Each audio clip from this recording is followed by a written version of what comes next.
Hello and welcome students, welcome to our science session and today is our last session of this chapter.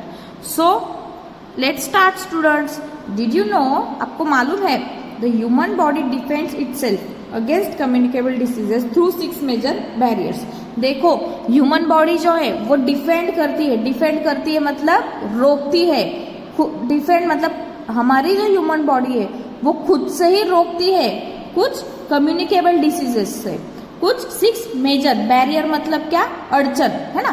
तो ऐसे 6 barrier है जो हमारी body खुद से कम्युनिकेबल डिजीजेस रोकती है. तो कौन से है वो देखते हैं अभी one by one. So here firstly tears मतलब आंसू. Tears protect eyes from dust and germs. As tears flow dust and micro organisms are washed away. आंसू आते हैं हमारे आंख में से. ऐसे थोड़ी है कि अब जब हम रोते हैं तभी आंसू आते हैं. नो, जब आपके आंख में डस्ट चली जाती है तब भी आपके आंखों में पानी आता है ना. सो आंखों में पानी आता है तो उसकी वजह से क्या होता है, हमारी जो आईज होती है उसमें कुछ भी गंदगी होती है वो टीयर्स के थ्रू निकल जाती है और उसकी वजह से क्या होते हैं, हमारे टीयर्स वॉश्ड हो जाते हैं. So next is second number is saliva जो हमारे माउथ में प्रेजेंट होता है. Saliva in the mouth kills certain germs. Saliva क्या करती है, हमारे माउथ में जो जर्म्स होते हैं वो क्या करती है, किल करने का काम करती है. देखो स्टूडेंट्स, हम कोई खाना खाते हैं तो अगर वो स्टक रह जाता है टीथ के बीच में, इफ अगर हमारा खाना खाया हुआ बीच में तो वहां पे क्या हो सकता है, जर्म्स हो सकते हैं. तो वो जर्म्स सलाइवा क्या करती है, किल करती है. अगर सपोज वो जर्म्स आपके पेट के अंदर गए तो आपको पेट भी दुख सकता है. तो सलाइवा क्या किससे हमें बचाती है, वो जर्म्स पेट के अंदर जाने से बचाती है. Okay, then third is skin covers the whole body. Obviously students, हमारी जो स्किन होती है वो हमारे बॉडी को कवर करती है. It does not let any micro organism enters the body. जो स्किन होती है वो क्या करती है, कोई भी बाहर के एयर में प्रेजेंट होते हैं माइक्रो ऑर्गेनिज्म, वो हमारे शरीर के अंदर जाने से रोकती है. फोर्थ इज म्यूकस क्या है, देखो the inner surface of the nose and windpipe are coated with sticky material called mucus. जो हमारे नाक में स्टिकी सब्सटेंस होता है ना, जो इनर सरफेस नाक के अंदर है ना, वो क्या करता है, विंड पाइप को और नोज को कोट करता है, कवर करता है. वो स्टिकी मटेरियल कवर करता है. उस स्टिकी मटेरियल को म्यूकस कहते हैं, है ना. वो कवर कर रहा है. That traps micro organism and prevents them for entering the body. वो क्या करता है, माइक्रो ऑर्गेनिज्म और जर्म्स को प्रिवेंट स्टिक कर लेता है उसके अंदर. कैसे, क्या, देखो स्टूडेंट्स, ये जो हम जो एयर ब्रीथ करते उस एयर में माइक्रो ऑर्गेनिज्म जर्म्स होते. अगर हार्मफुल माइक्रो ऑर्गेनिज्म हमने इनहेल कर लिए तो हमें क्या हो सकता है, हम बीमार पड़ सकते. तो वो म्यूकस की वजह से वो उधर ही क्या हो जाते हैं, स्टिक हो जाते हैं और हमारे बॉडी के अंदर एंटर नहीं होते जब हम सांस लेते हैं. तो म्यूकस क्या करता है, उसे प्रिवेंट करता है. So fifth is acid. The acid in the stomach kills many microorganisms that enter the body along with food. हम जो खाना खाते हैं तो हमारे पेट के अंदर जाता है. अगर सपोज खाने में है ना, खाने में कोई माइक्रो ऑर्गेनिजम्स रहते हैं तो स्टमक में जो एसिड प्रेजेंट होता है वो क्या करता है, उसे मार देता है. जो अनवांटेड एसिड होता है हमारे खाने में प्रेजेंट होता है वो क्या करता है, एसिड उसे मार देता है.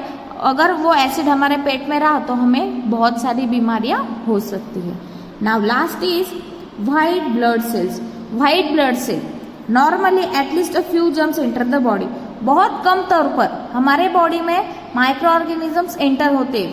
फिर वो एयर के थ्रू होते हैं, फूड के थ्रू होते हैं, है ना. तो these bodies are killed by the white blood cell. ऐसे जो रेयरली अगर हमारे सपोज में बॉडी में अगर चले भी गए कुछ माइक्रो ऑर्गेनिज्म जर्म्स तो व्हाइट ब्लड सेल्स क्या करती है, उसे मारने का काम करती है. So these are the 6 factors. ये 6 फैक्टर्स है जो हमारे बॉडी में क्या करती है, हमें बीमारियों से बचाती है.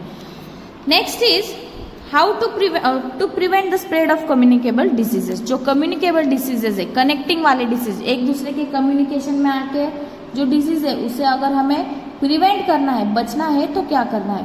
अब जो चल रहा है स्टूडेंट्स, कोरोना वायरस. ये भी क्या है, कम्युनिकेबल डिसीज है ना, एक दूसरे से होता है। जो भी कोरोना पॉजिटिव पेशेंट है उसके कम्युनिकेशन में दूसरा गया तो उससे भी तुरंत हो रहा है, तो ये कम्युनिकेबल डिसीज है। अगर इसे प्रिवेंट करना है तो आप क्या करते हो, अगर कोरोना पेशेंट है, कोरोना पॉजिटिव पेशेंट है, तो उसे क्या करते हैं, हम क्वारंटीन करते हैं, है ना, मतलब उसे अलग रूम में बिठाते हैं, उसका कम्युनिकेशन किसी से होने नहीं देते। तो ये प्रिवेंशन है। उससे बचने के लिए क्या क्या करते हैं हम, फिर सैनिटाइजर यूज कर रहे हैं, मास्क यूज कर रहे हैं, है ना। तो अभी हम 1 बाय 1 देखेंगे। Wash hands before you touch food, खाना खाने से पहले आपको हैंड वॉश करना है। अगर विदाउट हैंड वॉश आप खाना खा रहे हो तो जर्म्स होते हैं आपके हैंड में, वो आपके स्टमक में जा सकते हैं और उससे पेट दुख सकता है। डू नॉट ईट और drink from road side stall, eat freshly cook food.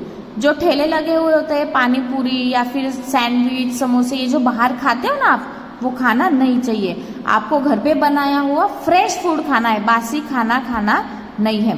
Drink water collected from a clean source, ऐसा पानी पियो जो कौन से सोर्स से, हमारे क्लीन सोर्स से आता है। आप अगर ऑब्जर्व करोगे स्टूडेंट्स, जो हमारे घर में नल से पानी आता है तो वो हम उसे फिल्टर करके ड्रिंक करते हैं।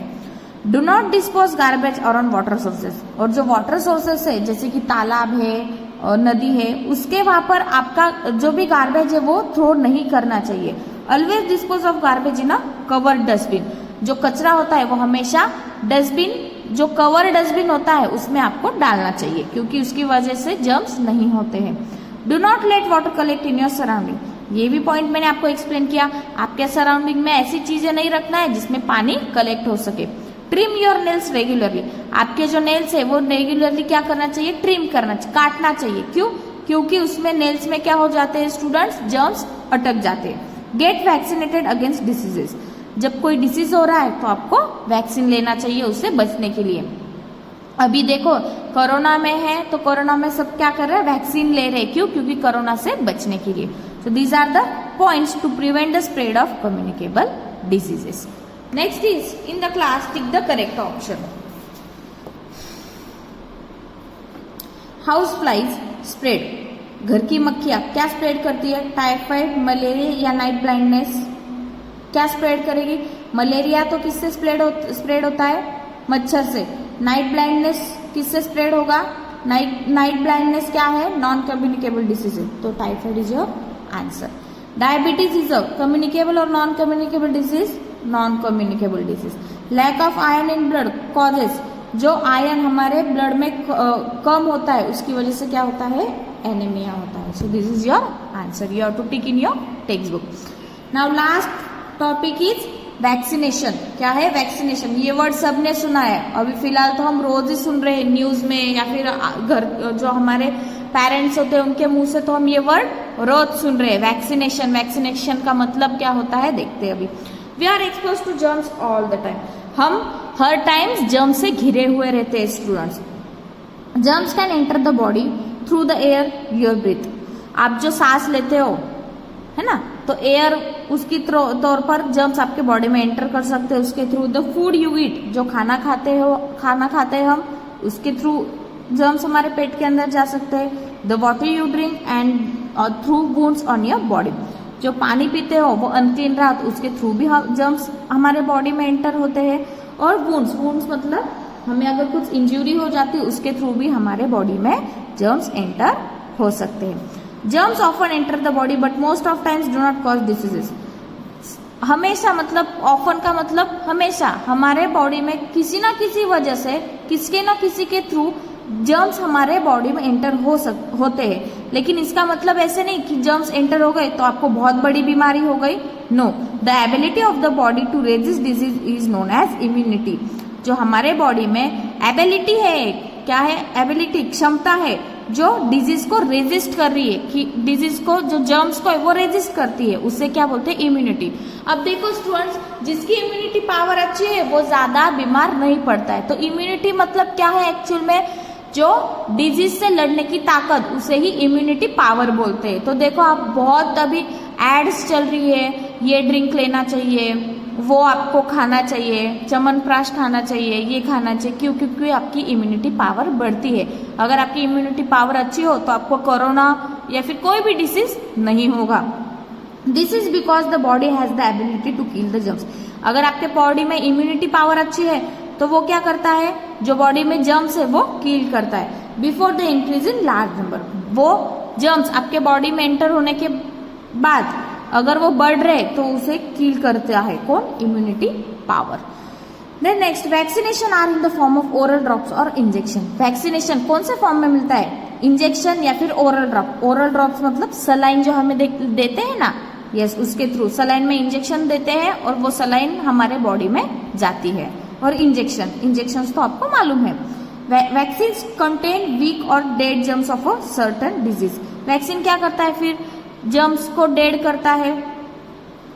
When a person is vaccinated, germs enter the body and prepare the body to fight against these germs. और वैक्सीन के थ्रू कुछ जर्म्स हमारे बॉडी में जाते हैं, लेकिन वो जर्म्स क्या करते हैं, वो जर्म्स जो होते हैं ना स्टूडेंट्स, वो हमारे बॉडी के लिए यूजफुल होते हैं। वो वैक्सीन के थ्रू, इंजेक्शन के थ्रू जर्म्स हमारे बॉडी में जा रहे हैं, लेकिन वो क्या कर रहे हैं, जो बीमारी वाले जर्म्स है उसे वो मारने का काम करते हैं और उसके अगेंस्ट फाइट करते हैं।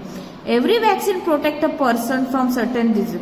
हर वैक्सीन क्या करते हैं, हर इसको प्रोटेक्ट करते हैं ह्यूमन बींग को डिजीज से and prevent the occurrence of the disease. और जो बीमारियां होती है उससे प्रिवेंट करते हैं। अगर आपने ऑब्जर्व किया होगा स्टूडेंट्स, तो जो छोटे बच्चे आपके ब्रदर सिस्टर जो घर में होंगे, वो छोटे बच्चे, उनको देखो कुछ दिनों में वैक्सीनेशन करवाने जाना पड़ता है ना। फिर पोलियो क्या होता है वैक्सीनेशन, चिकन पॉक्स का वैक्सीनेशन होता है, तो ये छोटे बच्चों को दिया जाता है। क्यों, क्योंकि छोटे बच्चों में ये जो होता है, ये बीमारियां, ये डिजीजेस होने के चांसेस ज्यादा होते हैं। इसीलिए क्या, टाइम टू टाइम जो छोटे बेबीज होते हैं उन्हें वैक्सीनेट करवाने लेके जाना पड़ता है। देखो फिर वैक्सीन आर अवेलेबल। किसके किसके वैक्सीन अवेलेबल होते हैं, देखो polio, measles, chicken pox, hepatitis, tuberculosis and tetanus. Tetanus का जो इंजेक्शन है ये कब लेते हैं स्टूडेंट्स, हम जब हमें इंजरी होती है ना, आयरन का, लोखंड का कुछ लग जाता है, तब हम ये टिटेनस का इंजेक्शन लेते हैं। क्यों, क्योंकि उससे हमारे लगने की वजह से हमारे वो इंजरी से कुछ जर्म्स एंटर हो जाते हैं, तो टिटेनस के इंजेक्शन से वो क्या करता है, प्रिवेंट करता है। ओके, सो समझ में आया students what is vaccination. So vaccination is compulsory. तो कोरोना की भी वैक्सीनेशन क्या है, अभी कंपल्सरी है बड़ों के लिए।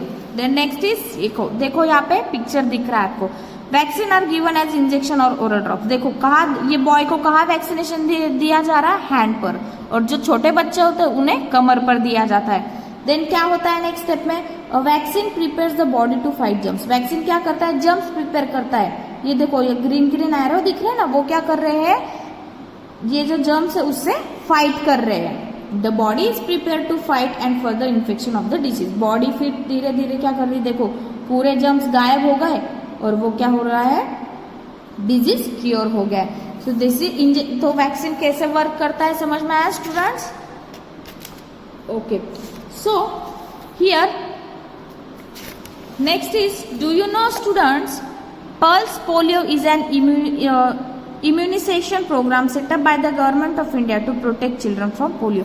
पोलियो बीमारी क्या है, पोलियो की भी वैक्सीन होती है, पोलियो के भी ड्रॉप्स होते हैं। पोलियो ये ऐसी बीमारी है स्टूडेंट्स, अगर छोटे बच्चों 5 साल के पहले जो बच्चे होते हैं उन्हें अगर वो पोलियो ड्रॉप या पोलियो की जो वैक्सीन है वो दी नहीं होती है, तो बड़े होकर वो उन्हें पोलियो हो सकता है। पोलियो एक्चुअली ऐसी बीमारी है स्टूडेंट्स जिसमें हैंड या आपका जो लेग है वो वर्क प्रॉपरली नहीं करता है। तो गवर्नमेंट जो है हमारी इंडिया की, वो क्या करती है, बड़े बड़े प्रोजेक्ट्स रन करती है ताकि छोटे बच्चों को पोलियो के बीमारी से बच सके। आपको भी याद होगा स्टूडेंट्स, आपने पोलियो डोज या फिर पोलियो वैक्सीन छोट बचपन में ली होगी। So here today we will end our session. हमारा लेसन खत्म हो चुका है। आई होप आपको ये सेशन या ये लेसन अच्छे से समझ में आ गया होगा। So we will meet in next session. Till then, thank you students.